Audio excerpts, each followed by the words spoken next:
Alors, il y a un mot qui fait beaucoup fantasmer le monde des médias de la publicité en ce moment. C'est un terme anglais, le brand content. Ça tombe bien, on en parle aujourd'hui dans Media Junkie.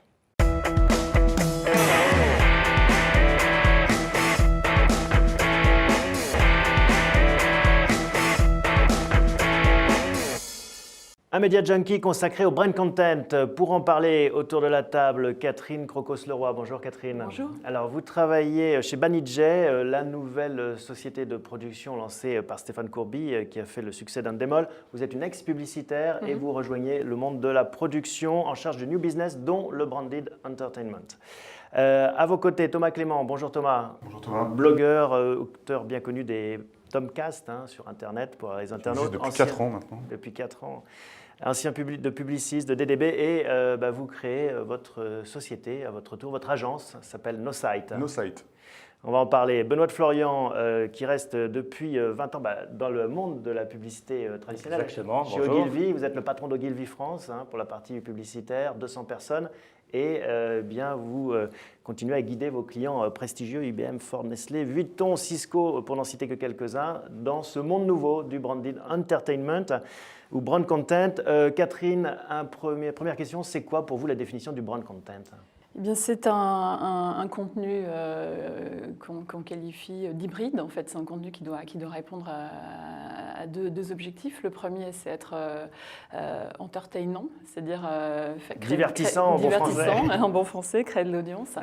Et puis un deuxième objectif qui est de répondre justement aux objectifs de la marque, quel qu'il soit, et de s'adresser à des cibles en particulier et de véhiculer des valeurs particulières. Pourquoi est-ce que tout le monde parle de ça, Thomas ? On a l'impression qu'il y a un engouement autour de ce Graal, entre guillemets, qui est destiné peut-être à inventer un nouveau modèle. Je pense qu'il y a deux choses qu'on peut voir très rapidement. La première, c'est évidemment l'explosion du haut débit. Là, j'entendais hier à la radio que maintenant, plus de 2 tiers des Français sont quasiment équipés en haut débit. Et puis la deuxième chose, c'est peut-être la déception de certains annonceurs vis-à-vis de certaines campagnes médias traditionnelles, notamment les bannières. Je crois qu'on a vu des études qu'on appelle de eye tracking qui suivent le parcours d'un œil sur une page, et on voit que souvent l'œil est habitué à éviter les pavés traditionnels. Et c'est pour ça qu'il faut refaire fusionner finalement le contenu avec la publicité. C'est l'idée du brand content, mais c'est un vieux concept. Chez Ogilvy, vous avez une expérience longue. Le soap opéra, c'était dans les années 50 déjà aux Le États-Unis. soap opéra, c'est dans les années 50, ça, effectivement. Non, mais c'était du pur brand content. On réinvente le soap opéra. Tout à fait. Alors on dit un mot du soap opéra, c'est-à-dire que c'était des feuilletons sponsorisés par des marques de savon. Tout à fait, essentiellement Unilever, Procter & Gamble. Ouais. Et c'était des soap opéras, c'est ce que sont devenus aujourd'hui les sitcoms un petit peu. Et il y avait des gros échanges entre les chaînes de télé qui diffusaient les soap opéras, des écrans publicitaires qui étaient réservés à ces annonceurs. Et donc, mais qui apparaissaient aussi dans le programme. Il y avait une perméabilité beaucoup plus forte que ça n'est autorisé maintenant. Alors ça, justement, c'est peut-être un problème. La législation, Catherine Crocos-Leroy. La législation est en train d'évoluer, puisque vous savez qu'il y a une directive européenne. Mais ce n'est pas tant la législation qui contrôle la présence de la marque que l'efficacité du contenu. C'est-à-dire que la marque doit être présente de manière subtile, et moins elle est présente de manière subtile, moins le contenu est efficace. Alors, avant de rentrer justement dans le curseur, où est-ce qu'on place le curseur justement entre contenu et marque, un mot sur les annonceurs. Est-ce qu'il y a une demande ? Est-ce que vous sentez chez Ogilvy, parmi vos clients, l'envie d'aller vers ce type de nouveau programme ? Il y a une envie qui est là. Ensuite, c'est à nous de les convaincre d'y aller. Et pour les convaincre d'y aller, il faut y aller avec des idées. Il faut leur présenter des idées qui ont vraiment du sens. Et il y a toujours une prise de risque. C'est des nouveaux modes de communication.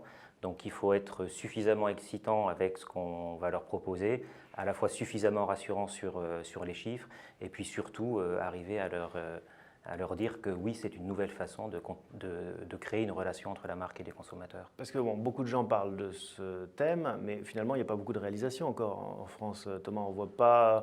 Tout le monde a en tête les films BMW qui avaient été des séries, mais ça date d'il y a 10 ans. Des grands projets qui font rêver tout le monde, mais je pense qu'il faut commencer, on peut commencer modestement, qu'il y a quand même pas mal d'exemples de choses qui ont plutôt bien fonctionné.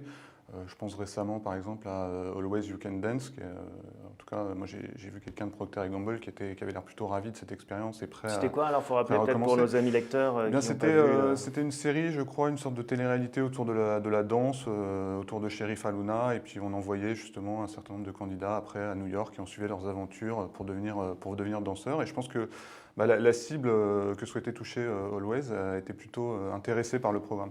Parce que c'est vrai que souvent, on voit des programmes, alors parce qu'évidemment, les programmes sont lancés avec du média, et je pense que c'est en effet indispensable pour faire connaître le programme, pour lui donner un coup de booster. Mais après, je pense que c'est très important que le programme prenne son envol tout seul, qu'il reste bien associé à la marque dans l'esprit des gens. Et c'est vrai qu'on a vu aussi des exemples de programmes dont seuls les 2 ou 3 premiers épisodes, ceux qui ont été soutenus en médias, font plus de 100 000 vidéos vues. Catherine Crocos-Leroy, comment est-ce qu'on place le curseur justement? Quelles sont les règles du jeu en fait du brand content? J'imagine que vous, dans vos marmites chez Banijay, vous commencez donc à réfléchir au bon dosage. Est-ce qu'il y a déjà des standards? Les standards, en tout cas les facteurs clés de succès que nous on identifie, c'est d'abord de mettre en avant le contenu. En fait, il y a 3 facteurs clés. Le premier facteur tient du contenu. Le contenu, c'est vraiment ce qu'il y a de plus important. La vérité, pour le coup, est dans le contenu. Le deuxième, et quel que soit le support média, chez nous, on souhaite être média agnostique, c'est-à-dire s'intéresser d'abord à l'intérêt et à la puissance du contenu par rapport à une audience.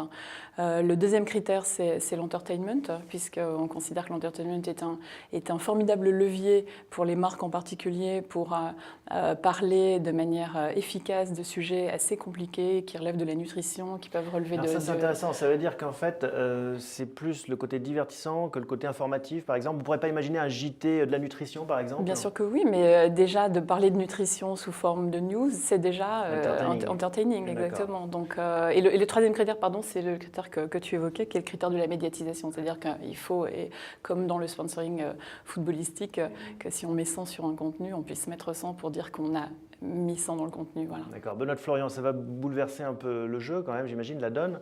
On voit que finalement, les canaux de diffusion se multiplient, le nombre d'écrans. Il y a l'iPad qui est sorti récemment, les producteurs, les annonceurs qui deviennent donc producteurs finalement en faisant du brand content. Tout ça va changer un peu la répartition du gâteau publicitaire? Ça bouleverse beaucoup de choses, mais ça donne surtout beaucoup d'espace de liberté et beaucoup de nouveaux espaces à conquérir. Et dans ce jeu-là, en général, ce sont ceux qui... Et qui va en tirer les bénéfices? En gros, où va aller l'argent? Le but du jeu, c'est que tout le monde en tire les bénéfices. C'est que les producteurs, les diffuseurs, les annonceurs s'y retrouvent. Et moi, ce que je crois... vous dites que ça va faire grossir le gâteau, alors j'entends... Non, pas forcément grossir le gâteau, mais ce que je crois profondément, c'est que ceux qui vont gagner, ce sont ceux qui auront les meilleures idées. Et quand on parle de branded entertainment, ceux qui auront les meilleures idées d'entertainment. Quand on fait un programme comme American Idol, on n'a pas mis à la base plus d'argent que ce que d'autres ont mis dans d'autres programmes, mais l'idée est tellement forte qu'elle conquiert le monde entier et que ça fait, au bout du compte, le bénéfice de tout le monde. Mais est-ce qu'on ne va pas arriver à un moment donné à un petit problème de conflit d'intérêt? Et par les temps qui courent, on sait que les chaînes de télévision font attention. Si les producteurs vont voir des marques en direct, est-ce que finalement elles n'ont pas un problème de conflit d'intérêt avec leurs clients qui sont les chaînes et qui vont aussi voir les annonceurs pour faire de la publicité? Je crois que c'est ce que le digital a fondamentalement apporté à nos métiers, c'est qu'il a brouillé toutes les frontières. Et aujourd'hui, tout est permis. Des annonceurs peuvent travailler en direct avec des diffuseurs, ils peuvent travailler avec des producteurs, tout est permis. Et donc ensuite, c'est à chacun de tirer au mieux son épingle du jeu. Catherine Crocos-Leroy, vous ne voyez pas cette difficulté arriver? Vous ne dites pas, tiens, TF1 un jour va nous dire, oula, attention, n'allez pas voir ce client, c'est aussi un de nos clients, et ce n'est pas à vous de l'avoir en direct? Alors nous, on a une expérience très internationale puisqu'on est présent dans une dizaine de pays, donc on peut effectivement tirer des leçons d'un certain nombre de business models qui se mettent en place. Aujourd'hui, on n'est pas dans une logique concurrentielle, on est vraiment dans une logique où les annonceurs apportent du nouveau business au sens où ils apportent des financements complémentaires pour les productions. Et que ce soit les diffuseurs ou les producteurs, tout le monde est du côté du contenu. Et de ce point de vue-là, ça bénéficie au contenu finalement. D'accord. Thomas, selon vous, c'est la fin de la pub traditionnelle? Le fameux spot de 30 secondes va disparaître avec le brand content? Non, je ne pense pas. Je pense qu'on n'a pas encore inventé de meilleurs moyens de concurrencer le fameux film de 30 secondes sur TF1 qui permet de toucher 10 millions de personnes Mais en revanche, voilà, Internet permet des choses très différentes, permet de fidéliser sur le long terme.